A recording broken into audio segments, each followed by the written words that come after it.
Hi folks, so I'm doing a little bit of late night cleanup just because. So I figured I would walk you through a little bit of the problems we've had with the car that we kind of glossed over. So one of the fun things is, you can see here, this is the clutch. Hold on, we can do this. Yes, this is the clutch bleeder port. And you can see when you get in there, that was galled up when we tried to leak it out. So we actually had to replace that with the old one from the old bad clutch throwout bearing. So which came in there, which was fine, but was rusty. So that was fun. We're trying to get everything on the car. Like I said, we're cleaning it all out. So we're just trying to get everything set up so we can get this thing up and running. The hood's down, which is a good sign. Okay, so miniature car. So this is the hood. Or is that the hood? But the trunk's in there. So boot, bonnet, but engine. I don't know, it's confusing. That's to stop the door from, because those things are metal. So we got to fix the tires. We got to get them working. We're going to buff it down. We're going to check for loose bolts and everything, but should move, should drive. So that's what we'll be doing next with it. Our clutch linkage is still a little loose down in here. So this little ball pit, like bearing here, it's not quite ideal. This back here, where this actually links into the main fork here, it's a little stickier than I would like it to be. Just there's a lot of potential for binding. This thing isn't quite in line where it should be. So we're just gonna have to figure out exactly like this. Here is looser than it should be, so we're just gonna actually tighten that down. What we're dealing with is some of the hardware has just gone missing for like the bolts up in here. So that's gonna be fun. That bolt right there and on its partner on the other side have gone missing. The parking brake is kind of foobar, so we got to figure a solution out to that. So I mean, right now the clutch is the only thing that's really keeping this thing moving from going. Look, it runs. That's not from the front. So it runs, it drives mostly. We're still getting a bit of a stick in the going in reverse, so we have to adjust the bar again. Other than that, it works real well. All right, so since nothing can be easy on this car, we went to take off the stud, or went to take off this wheel and put on the wheels we got some tires for. I'll show those in a second. This stud, which is press fit in there, you can see in the hole, it's just pressed in, came out. So I'll kind of show you what I did and how to get it out, if this sort of thing happens to you. So this is one of those things where it kind of depends on how your hub assembly is hooked up. But I'll show you what I did and kind of show you some of the mistakes I made so you can kind of figure it out for yourself and what works best for you. So because this is press fit on there, and kind of knowing that was the case, I took a sacrificial 19 millimeter, which is the size of this lug nut, and I put it on there. And then really simply, I literally just took and drilled through the center here, not really giving much of a care about what happened with this. So this actually didn't get damaged too much. And the rim, I mean, this one is the one which had the lug nut. And you can see there was a lot of friction built up from the lug nut trying to spin around in there. So there could be some damage to your lug or to your rim. But I mean, it's about the same. That probably wasn't the smartest way to do it, but again, if you need to get the wheel off, this is, you know, and you don't care too much about these rims because these are sacrificial rims for me, and it doesn't really matter. So what I'm going to do is I'm going to kind of double check all these threads are clear. One of the mistakes I made is I used too big of a drill bit It got stuck in the lug and it got stuck in the nut itself when I was doing this. So it kind of grabbed and bit in and ended up breaking off, which was a pain in the butt to get out. So just grab something relatively, where's the one I used? Ah, here, it's still in the drill. So grab something that's relatively the same size, a little bit smaller than the actual diameter of the lug nut. You probably want to go down, I guess that's like, rough guess, like 2 mil from that. But really, if you're just kind of eyeballing it, just enough room so it has some time to play, so it doesn't catch in. This is steel. That's just kind of normal steel. I'm not even sure if it's steel. It might be aluminum.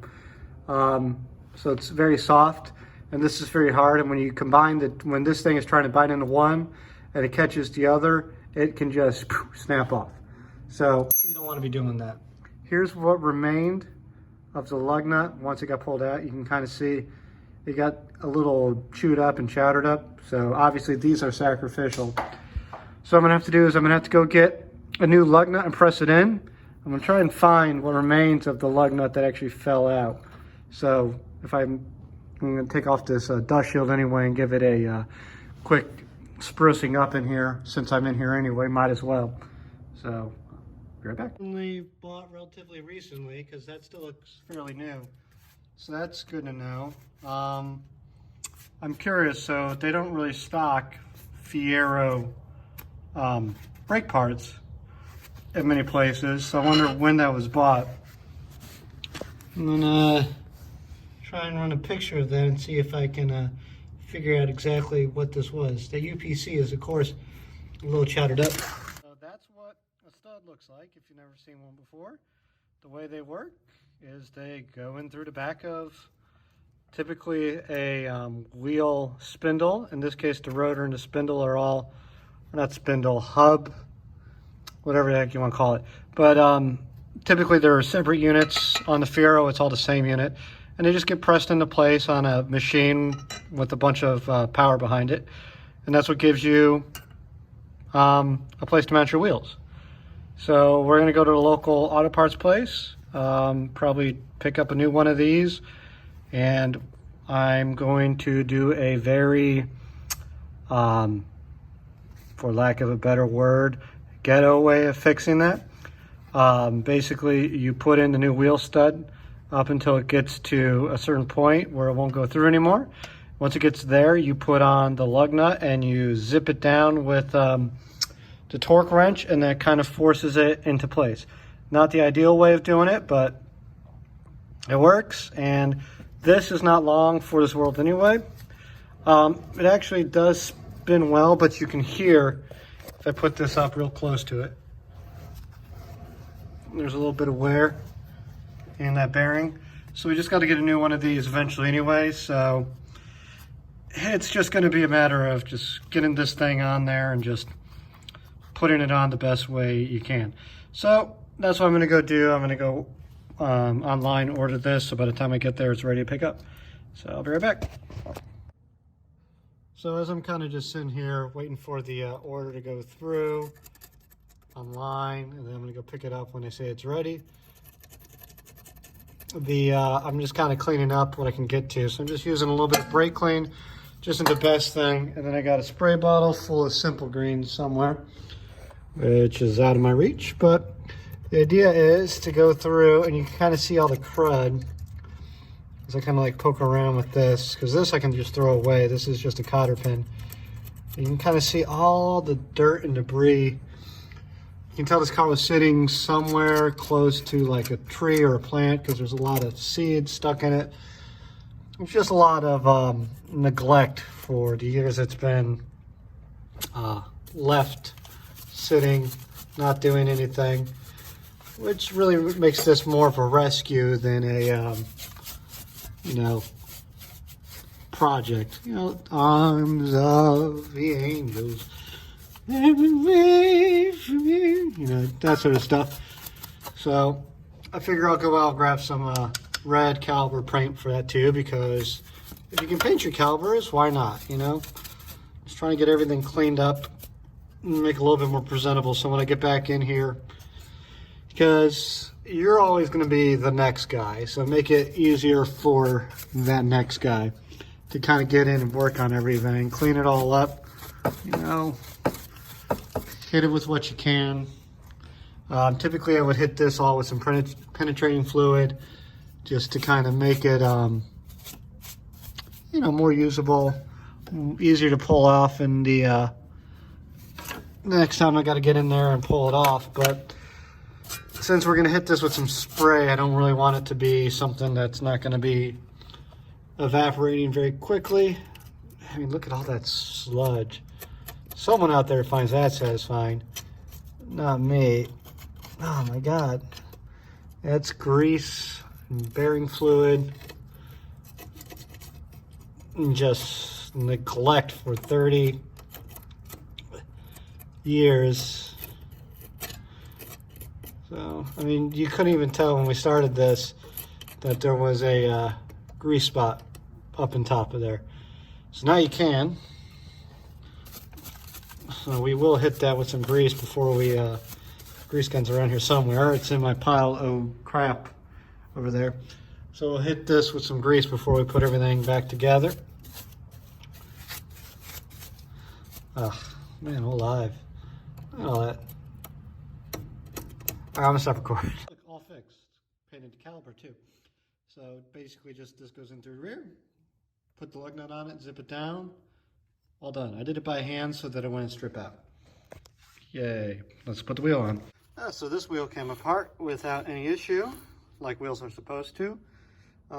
Noticing again, looking at this, this is a relatively new caliper. So we're going to run those numbers, see when this was replaced, and see if these are Fieros or if they're upgraded. Because there's several brake calipers that kind of match this. I think these are Fiero original equipment though, but can't be certain. So we're going through because I let the battery die again, and we're just doing some cleanup work. As you can see here, this one is a little pitted and rusted out, and that's why it's not really getting a good seal on the ball that's supposed to support it. And this one is same thing, it's just worn out, pitted. We already hit this with some, you know, rust remover, which is probably part of the pitting.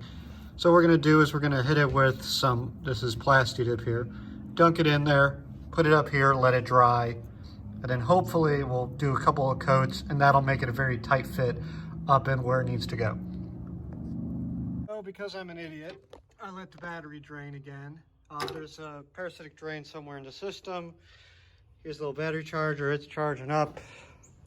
It's doing a decent job. This typically takes a whole day. This has 8.3 volts in it, which is not good to let a battery do that. So we're gonna have to watch that. I messed around while you were away with this again, with the clutch linkage, trying to get that set up. I think we have it set up pretty good, but that's not the important thing. So what I've been doing is, I've been taking some insulation mat and just smacking it up against a firewall, since the insulation that was there all disintegrated. So we got to find a new way of, we can't use it as a template or anything. So I'm just cutting it into little sections, throwing it up there and hoping for the best. I wonder where that was supposed to go. You can see over there, we cut a little grommet for the wire harness going through, so we don't have any shorts with that. And that's kind of where we're at. We're just trying to button everything up so everything works the way it's supposed to. Here's where it goes. I see it. A little idle air control thing. We'll get a better clamp on that, make sure that doesn't go anywhere. But yeah, it's coming along. I don't know why I decided to use white paint, but it is what it is. So it's been a few days. We're doing a little bit of solving, problem shooting, troubleshooting. That's the word I'm looking for. We got the new rims, right, or the new wheels right here. These are 205s. These are 195s, just to make it a little bit easier to steer this thing without the power steering. These are some Amazon super cheap specials. These are literally the cheapest tires that are not trail tires available on Amazon in a 205. Same things with these with the 195. So there you go. The big thing that's been driving this baddie is the shift linkage here. And as you can tell, the little bit of the difference between when you last saw this and when you see it now is we've had to move this over. The car is currently in reverse, and you can see that little bar before. It didn't have the clearance right here. So you had to move the bar over, and we booger welded this back into place to give it rigidity. We've then moved this. We kind of clocked it back around because this was coming off because it was clocked funny. Now it is not clocked funny, and we got ourselves some shift linkage that works. We also dipped the whole thing in a plasti dip again. Not that one, but this one, just to give it some rigidity. And we wrapped that around just for shits and giggles to help it stay in place. Just a little bit of Teflon tape. But it makes shifting so much smoother now. This is actually same thing. Underneath here, I came in a moment ago and it just popped off on me. So I figured I would just hit this with some plasti dip because I have it. And make this a little bit easier to mount on here. Basically act as a little bit of glue. But shifting is now super easy. So we have the clutch in. It's in reverse right now. Oh, speak of the devil. So now we're out. So the hardest one was going from first to reverse. It takes a little bit of force to grab this thing and shove it into reverse. I don't mind that though because I want a little bit of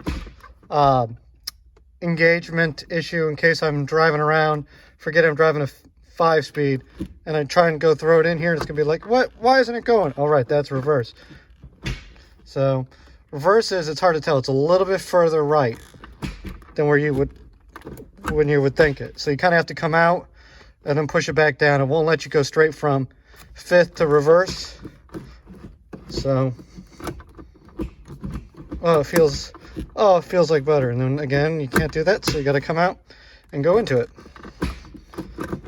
Yay! I'm going to cut this off in a minute. Prove the point. Shift linkage still intact. I would like to eventually get a better system than what I got here, but this works for right now, and I don't know, we'll see what happens. So, yay. Troubleshooting time. We are taking care of it all.